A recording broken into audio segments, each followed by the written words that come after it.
Hey guys, and welcome back to another YouTube video. In this video I'll be going through the AFLW cash cows for round 1. This is probably going to be more important, I would think, in this series in the first 2 to 3 weeks, and then it kind of becomes a little bit less noteworthy as you really start to just upgrade, and you're really at this point just trying to, well, for us it would have been, if it wasn't for Too Good's injury, it would have been 3 probably rookie sideways tradings to get the best rookies in. But now I think you can only do sort of 1 as, or you can do 2, and then 1 will be a restructure of Bonnie Too Good, to be honest. But anyway, let's just jump into this video here. As you see, Kemp is the highest scoring out of the 300 to 399k. This is the way I'm going to try and do it, as I think this is the best way without the break-even metric to do it. I mean, I could do stats by Jaden, and I could go through and be like, oh yeah, here's the exact way to do it. But I will be using this as a slight metric to sort of show you guys what their break-even is.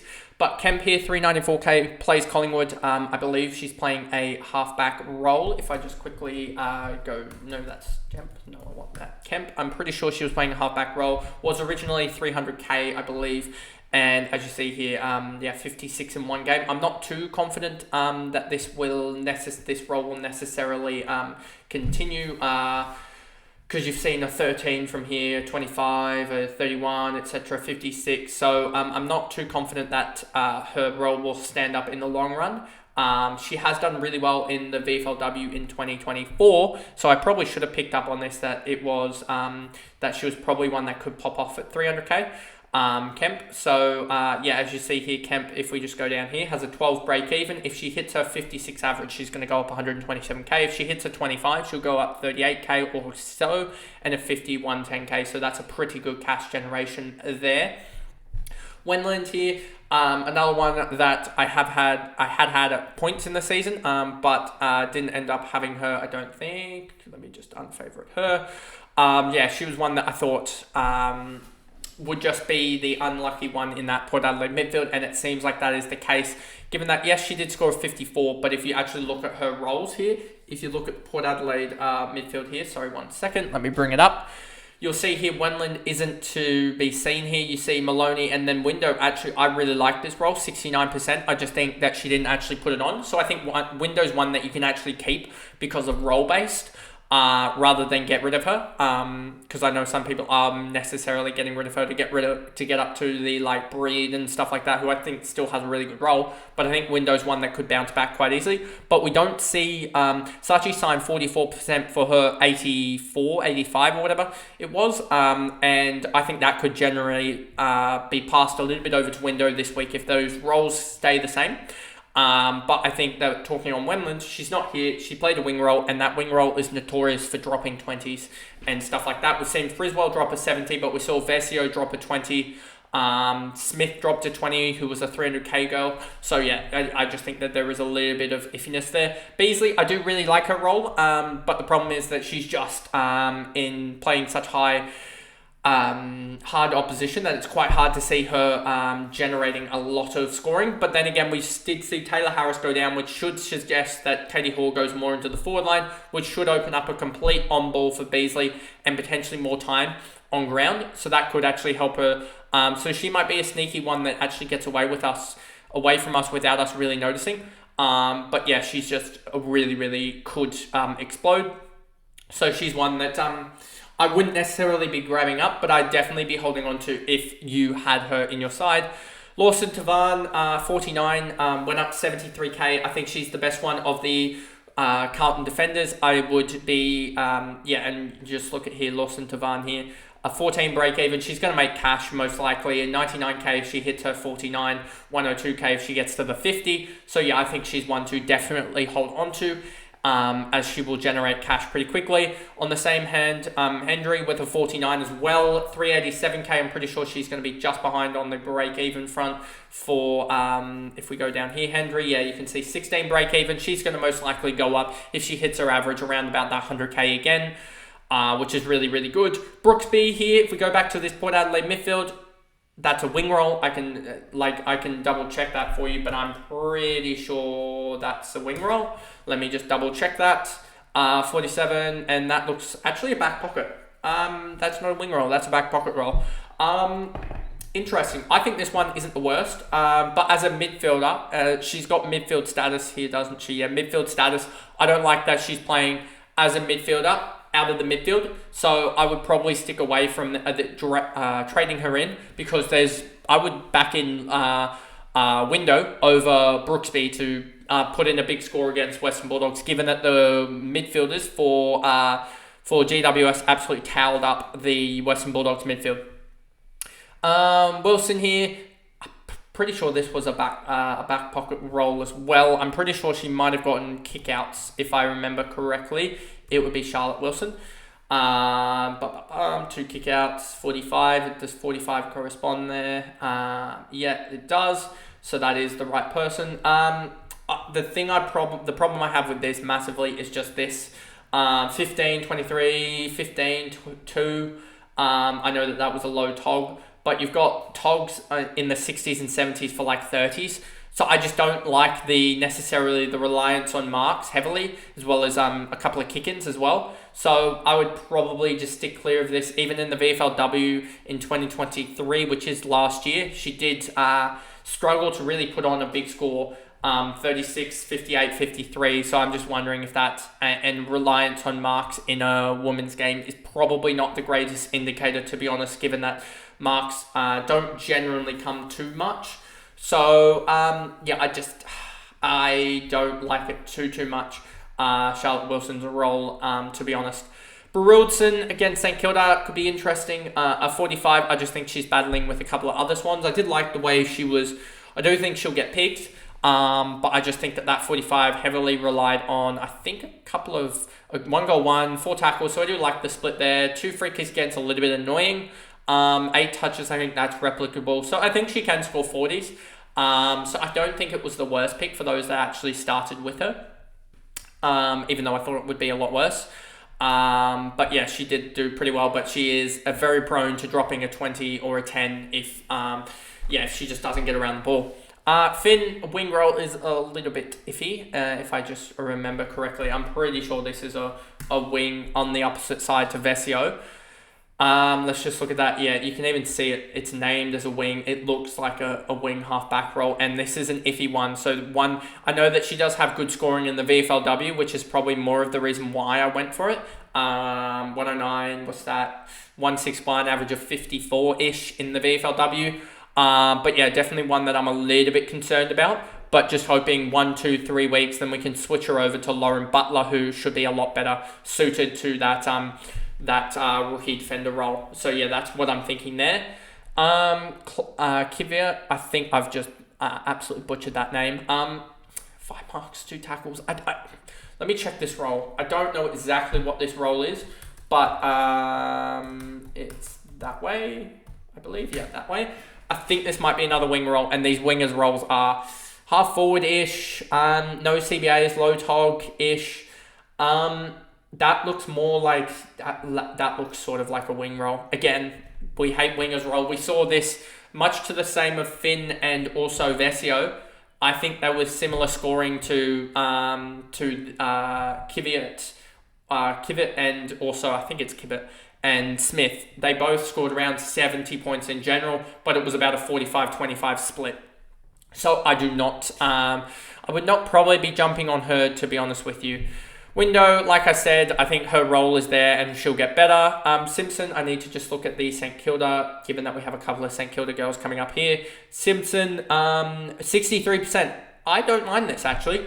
63%. Plays Sydney, which is a tough midfield to go against. We saw Benici and then no one else really score for Collingwood. So she might not score, but she doesn't need to really score. If we look at Simpson here, Simpson is, where is she? Charlotte Simpson, 42, 16 break even. You can see here, average will get her up to a 73k gain. I think she can put up a 65 against Sydney, and that will put her probably about 130 cash gen, which will put her in a really good spot. So yeah, I think that she's one that I wouldn't necessarily be jumping on. I'm going to say this probably quite a lot. A lot of these girls that have roles like Window and Simpson, I wouldn't be jumping off, but I wouldn't be jumping on. So yeah, that's what I would say there.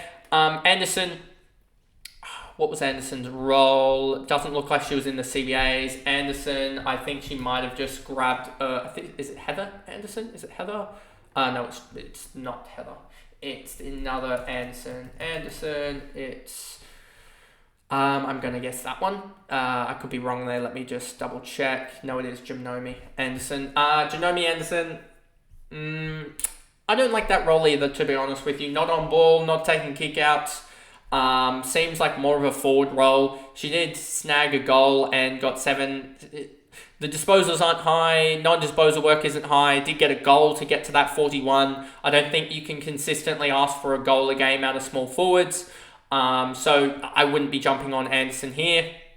Boileau, I think this is just similar to the likes of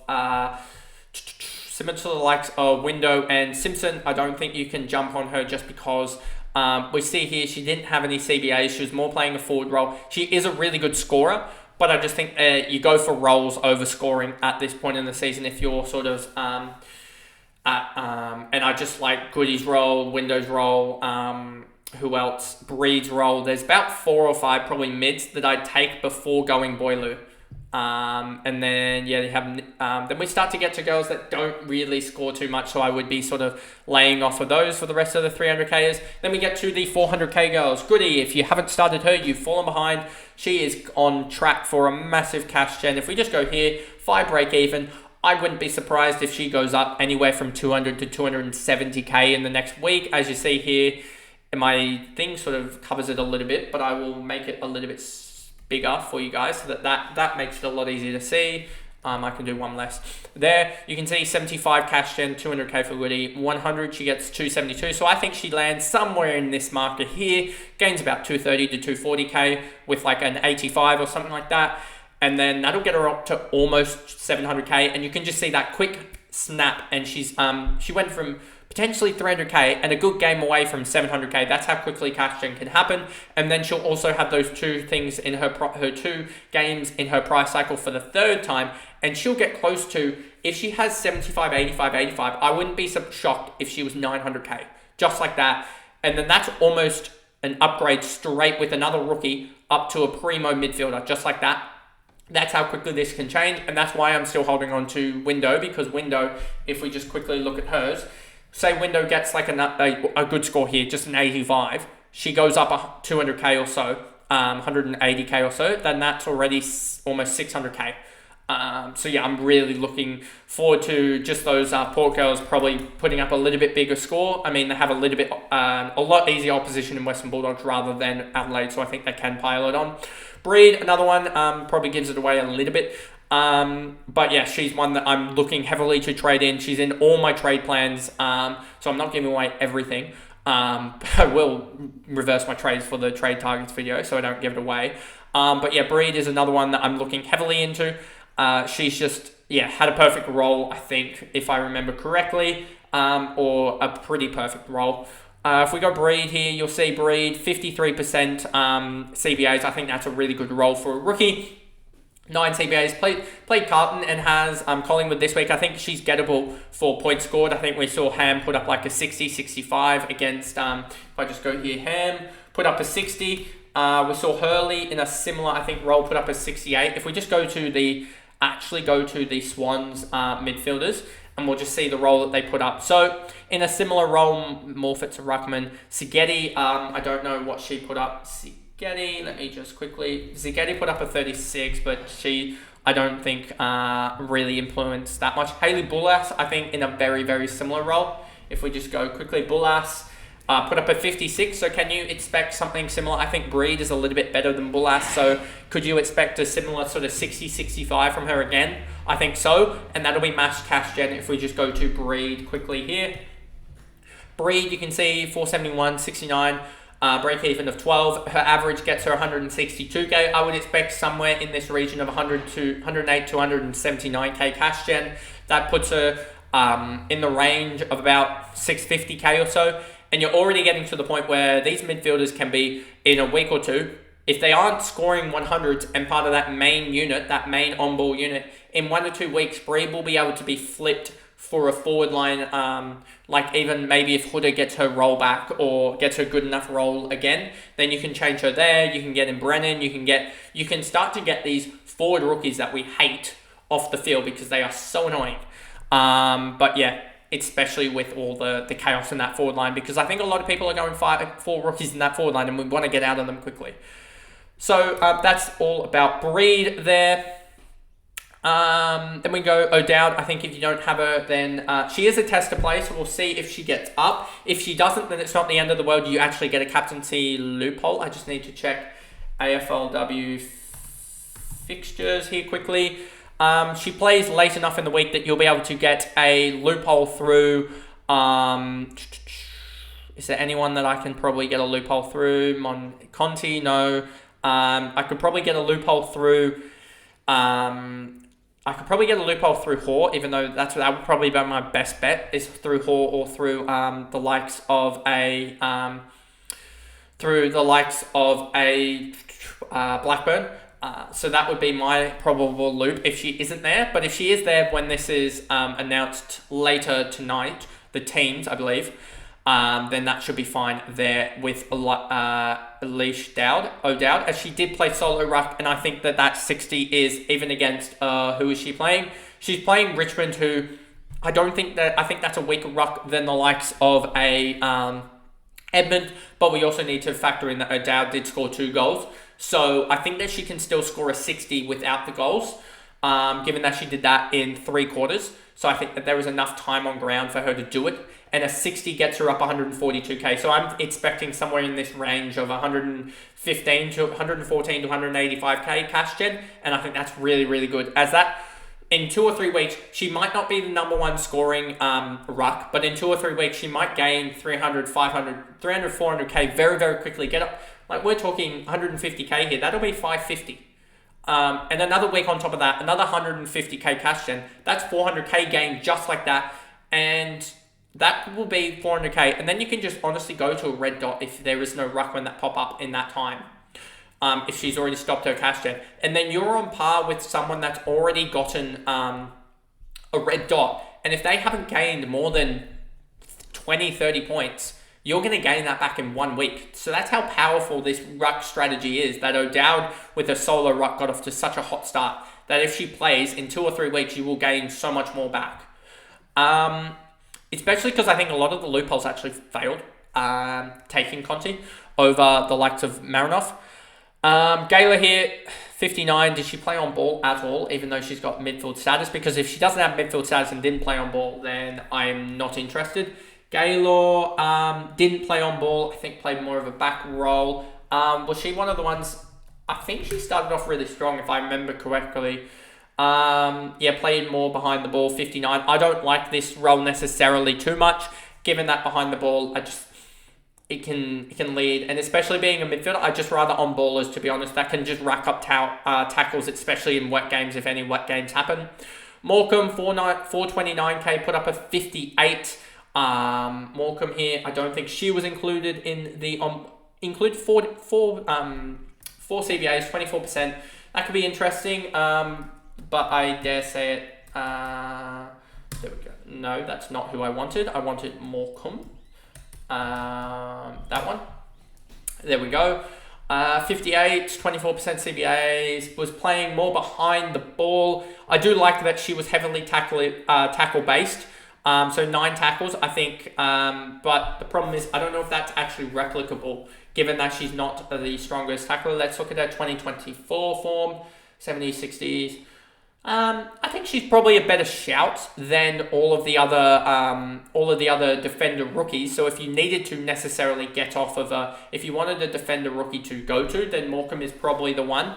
But I just think a lot of people are going for the Hoskins, the Daisy Darcys, the Websters, etc. that we'll get to, rather than Morecambe in the back line. So I just don't know whether you would actually necessarily swap to her. Bullas, she did play 50% time on ball, which is really, really good. I'm just worried that with that midfield having Malloy, McAvoy, Gardner, Ham, Hurley, McAvoy, as I said, let's just show you this CBA count.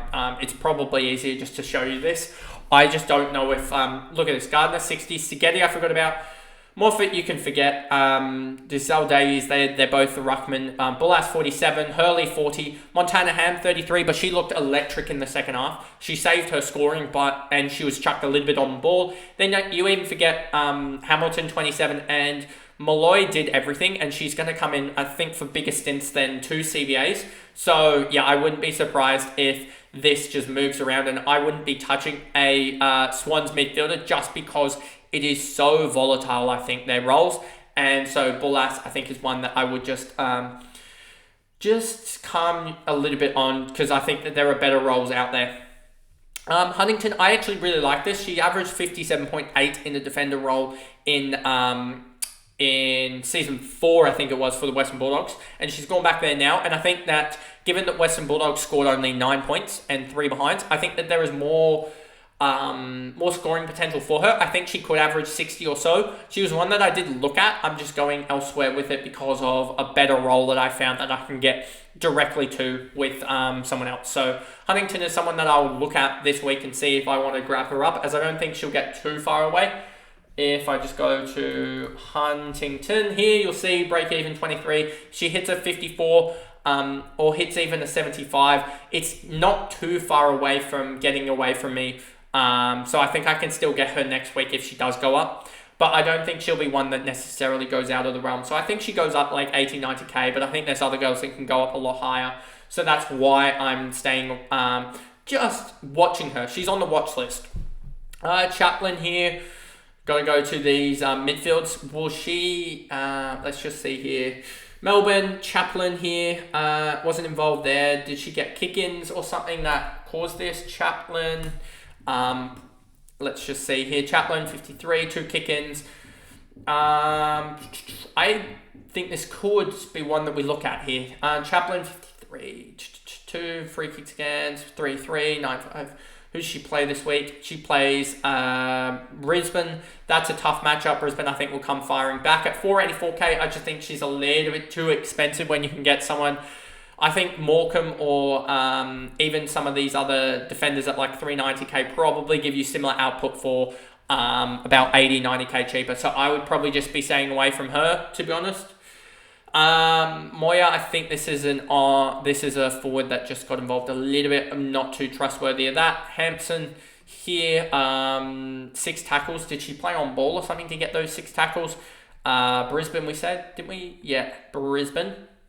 Let's check their CBAs. I actually haven't checked Brisbane's CBAs too much. 29%, 6 CBAs. That's an interesting role. If I just go here and just click on her and then go up there, you'll see Hampson here. She played a lot more forward than that, so probably stay away from that, to be honest with you, at the moment. Just because the role, Craven, and then we sort of get to Palga. I would be holding forward line 49. That's not too bad, and she did get robbed of a mark there, as well as she came up not on the injury list, which was really good. She's in line to play. If we look at her CBAs, I think it was in maybe 20%, 25, 30%, somewhere in that range. You see here, Palga 27%, yeah, 4 CBAs. I think she gets a little bit more of a role next week, which should be good, hopefully. And yeah, that should be good for her. And I think against, who are they playing? They are playing Richmond. She can score slightly more, I think. So yeah, hopefully she can put on some good scoring. She did struggle in the first, but then I think second and third she got away. And then last quarter she got injured.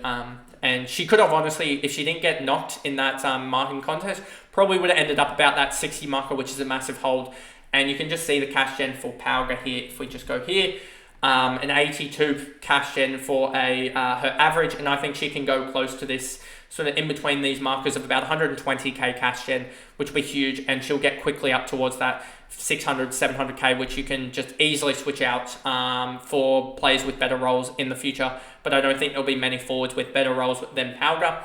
Goering, someone that I'm probably switching out of just because she's playing a tagging role, and we saw Lucy Single was valuable because she had forward status with the tagging role, but I don't think Goering will have it too much. Tripodi, similar to Palga, just wait. She's going to go up and she'll be valuable in the season. And then we sort of get to these girls who I don't think are too valuable, to be honest. And then 500k, I don't think there's any rookies. Sachi Syme, someone that I'll just talk about quickly.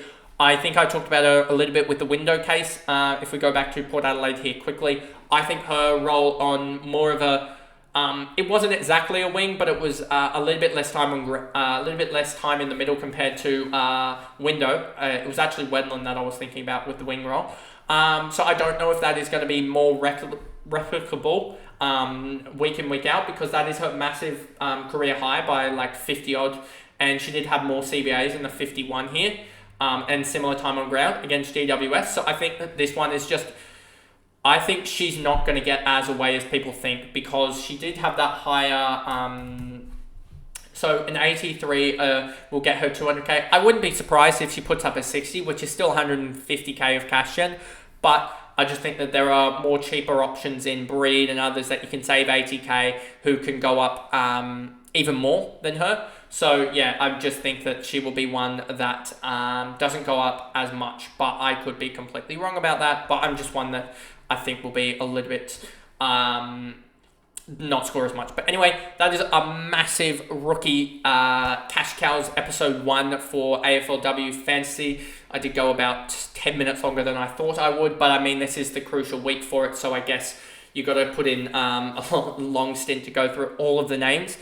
And so yeah, I hope you guys found what you were looking for in that. Put your questions in the comments section below, and if you did enjoy, remember to like and subscribe, turn the notification bell on for future content with the trade targets in about half an hour's time from when this was first released, and also my tips for the men's week 1 of the final series in another half an hour after that. So I'll see you guys in those videos. Bye guys.